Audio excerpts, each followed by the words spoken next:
suis Lucie Tréguier, je suis avocate au barreau de Paris et je suis présidente et cofondatrice de l'association Le Barreau des Arts. C'est une association loi 1901 qui a pour objet de venir en aide aux artistes précaires qui ont des questions juridiques, notamment en matière de droit d'auteur. Le Barreau des Arts a été créé en 2019. Le lancement a eu lieu en juin 2020. Il y a des associations comme ça qui existent dans différents pays, notamment aux États-Unis et en Australie. J'avais pu m'investir dans une association australienne qui s'appelle The Arts Law Center of Australia et qui prodigue justement des conseils juridiques aux artistes. En rentrant en France, j'ai constaté qu'il y avait un besoin réel des artistes d'avoir un accès au droit plus important et je me suis alliée avec Corentin Chimay, le cofondateur, pour créer le Barreau des Arts. Lui-même était artiste, enfin il est artiste et il se posait aussi des questions de ce point de vue-là puisqu'il se rendait compte dans sa pratique artistique qu'il y avait un vrai besoin des artistes qui n'avaient trop souvent pas accès à leurs droits.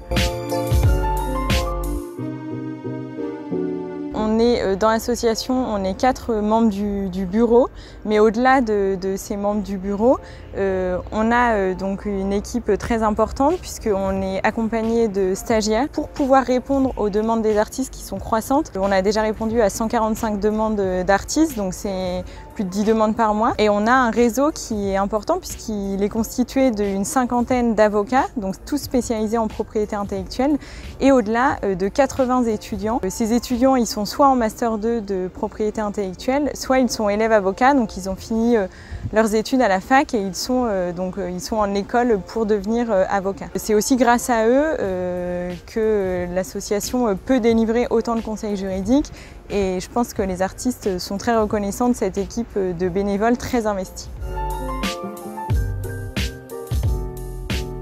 C'est le droit d'auteur.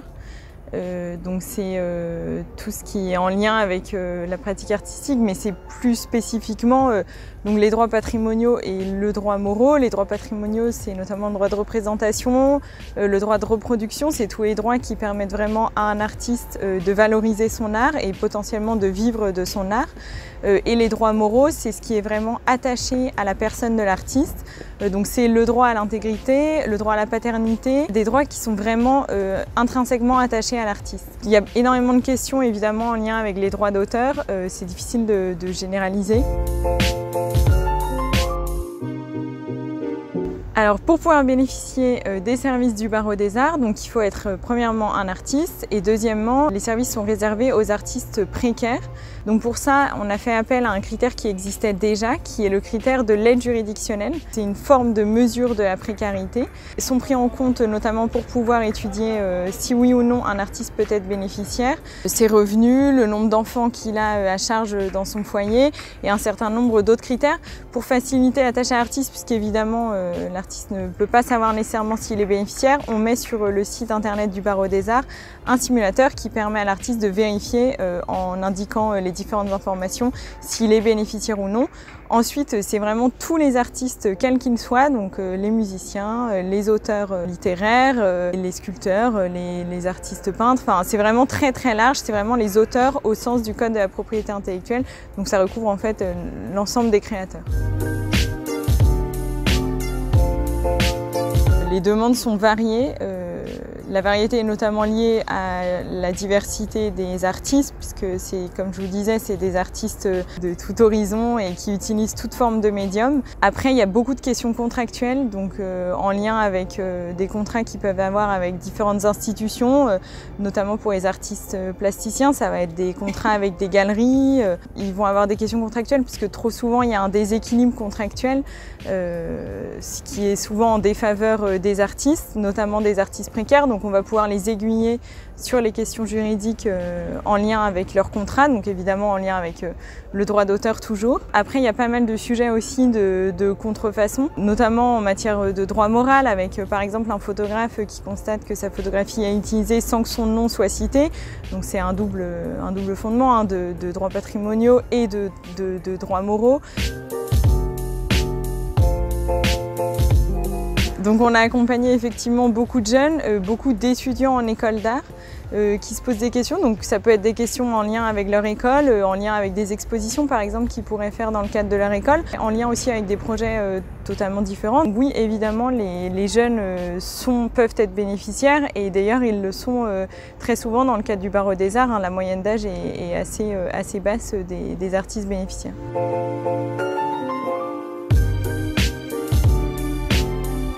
On n'a pas créé le Barreau des Arts particulièrement en lien avec le Covid. En revanche, ce qu'on a constaté, c'est qu'il y a eu beaucoup de problématiques qui se sont posées en lien avec notamment la fermeture des lieux culturels. Donc beaucoup d'artistes en fait n'ont pas pu montrer leur art, n'ont pas pu vraiment représenter au public leur art, que ce soit les différents concerts qui étaient annulés, les expositions. Il y a eu un vrai impact, il y a eu beaucoup de contrats notamment qui ont été annulés, donc il y a eu pas mal de questions en lien avec ça. Je pense qu'on a vu pendant le confinement que même si tous les lieux culturels étaient fermés, il y avait un besoin d'art justement qui était très important, notamment avec, vous savez, les galeries en ligne. Pas mal d'institutions culturelles ont essayé un peu de se renouveler pour nous faire profiter de l'art et je pense que ça a fait du bien à tout le monde. En tout cas, moi, ça m'a fait du bien pendant le confinement de pouvoir écouter de la musique et profiter autant qu'on pouvait des différentes formes d'art proposées.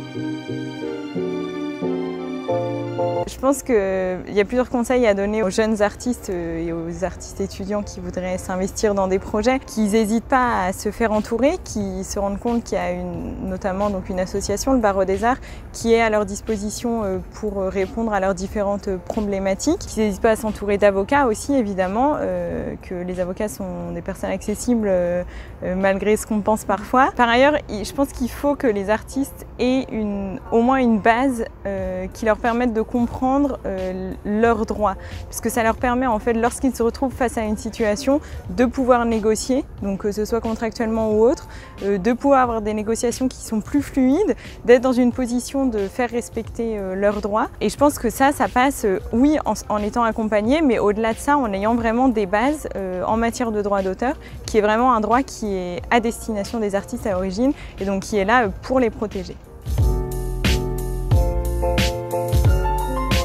Un mot de la fin pour les jeunes étudiants et donc les nouveaux diplômés. N'hésitez pas à vous engager dans des associations au-delà de vos différentes expériences professionnelles. C'est très valorisant professionnellement et c'est aussi très enrichissant personnellement, que ce soit vraiment en lien avec le métier que vous exercez ou au-delà pour une passion qui vous anime. Donc moi, en l'occurrence, étant avocate, c'était vraiment le milieu de l'art et de la culture qui m'animait et c'est pour ça que j'ai voulu défendre les artistes précaires.